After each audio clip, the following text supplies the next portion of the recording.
Hello, my name is Don Court Taylor, and I'm doing my presentation on Veronica Franco. Please excuse me for mispronouncing their names. I had a hard time with that. Thank you. Veronica Franco was born and raised into a family who happened to be native born citizens. Paulo Francisca was the mother of Veronica. She happened to be a Cortestan as well. There are two types of Cortestans. Veronica was classified as a Cortegana Honesta, which were the more intelligent and high class women at the time. In the mid to late 1560s, Veronica was married to Paulo Panista, which was a doctor in the early 1560s. They separated shortly after being married. She requested her dowry to be returned to her after her will, which was in 1564 and 1570. Um, she gave birth to six children from different men. Only three children survived past her infant. She was a lady who was used to supporting herself and also her children. Veronica was raised with three other siblings. She was the only female of the four children. She was blessed to be educated by a private tutor throughout her childhood. The private tutors were her three brothers. She was fortunate to be involved in Veneer. Veneer was a literary advisor which was available to both men and women poets. This was offered to the people where she was raised, which is called Veneto. As a Corteganonista, she lived a pretty lavish lifestyle, as you can say. For example, she taught with thinkers, artists, politicians, and she also played music and was very knowledgeable of the literature of Rome and ancient Greece. Franco became a known visitor to Ca Venir, which was his private place. There, she exchanged her capital with the male poets so she could receive sonic commissions. She assembled to the elite men of Vientiane, to elite men of Vietnam. Teresa Remy was a poetic form that Veronica used. It was also used by Dante, which was characterized by frank exorcism, which was really different. Veronica was accused of practicing witchcraft, which led her to be on trial. She published 25 poems, but 17 were her poems that she wrote. The other 8 poems were written by Marco Venier. Veronica's first poem started off basically expressing her sexual ways as a Cortestant and how she would satisfy men. She preferred men with armor, so basically military men. In her poem and letters, she undermined the image of a woman. She represented a woman who was cruel, silent, and unachievable woman. For example, in Capitulo 17, the title of the poem is named a challenge to a lover who had offended her. She basically explained the time when she was offended by a man. She was willing to have a bloodshed fight with weapons or just make love to him in bed. This shows that even though she was offended, it didn't really matter since she was willing to still make love to him. In Capitolo 3:17-20, she speaks about the power of desire and jealousy. These poems are very similar to Ovid's Heroids. The themes and figure of speech are similar to Ovid's as well. She also wrote familiar letters which was letters to various people, which was published in 1580. The very first letter was written to Henry III, which was the king of France at the time.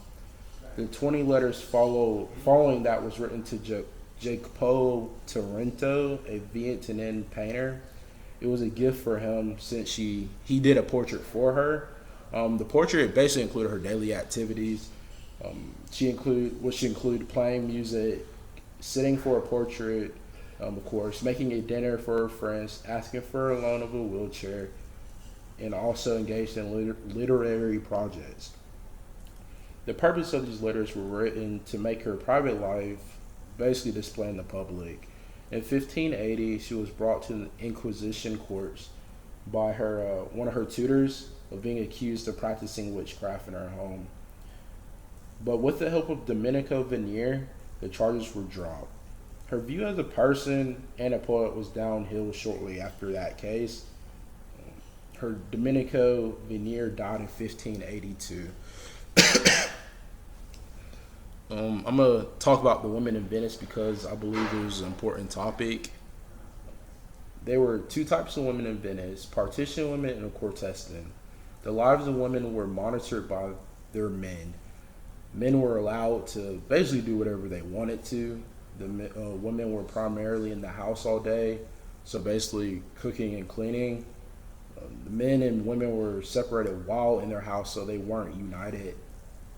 The women were mainly only allowed only in the kitchen and bedroom, like I said earlier. Men could be anywhere they wanted to be.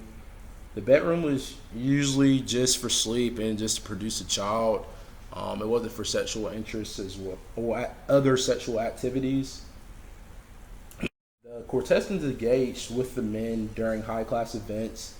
They are also a source of entertainment for the evening by singing, dancing, and also reciting poetry. They also got selected for banquets. The courtesans were mainly used for non-married men and even married men for sexual interests.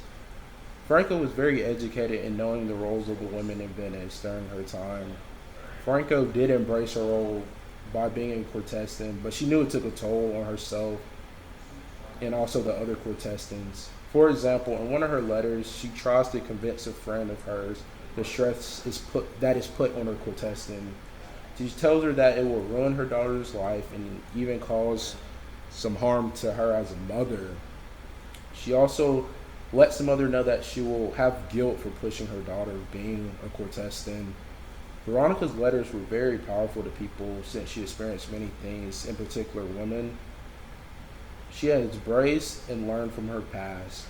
The relationship Veronica had with her mother wasn't really good at all. The reason is because she forced her into being courtesan so she could follow her mother's ways.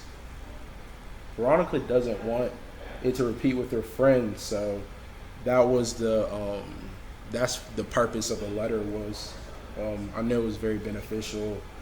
Veronica understood that her title wasn't accepted throughout the entire Vientiane society. Franco mainly used her education she learned at a very young age to give back to Venice. Her artistic interests, she enjoyed playing music, in particular the lute. She enjoyed, as you know, writing poetry and letters. Her themes with the poems basically expressed her sex life in the very beginning, but towards the end of her career, she talked about the women's rights. Her education was very diverse, meaning from her brother she had, which were her private tutors at a young age, she learned Greek and also Latin. There was a book that came out that was written, which was called The Honest Courtesan, and it basically displays her life in the 16th century in Venice. She later in her life, she gave up the courtesan job just to basically just talk about women's rights and just give back to Venice. She happened to die, and she ended up dying, at the age of 45. But through those 45 years, she displayed her ups and downs. She was just a very powerful woman. In conclusion, she knew what her job was as a courtesan, and I believe that it was meant for her to go through that job so she can give advice to the courtesans that came after her, which is what she did. Her two wills, she used that to give back to Venice, well, particular in her region, and just talk to the courtesans and basically give them advice about there's more to life than just pleasing men. So I really do think she made a major impact in the lives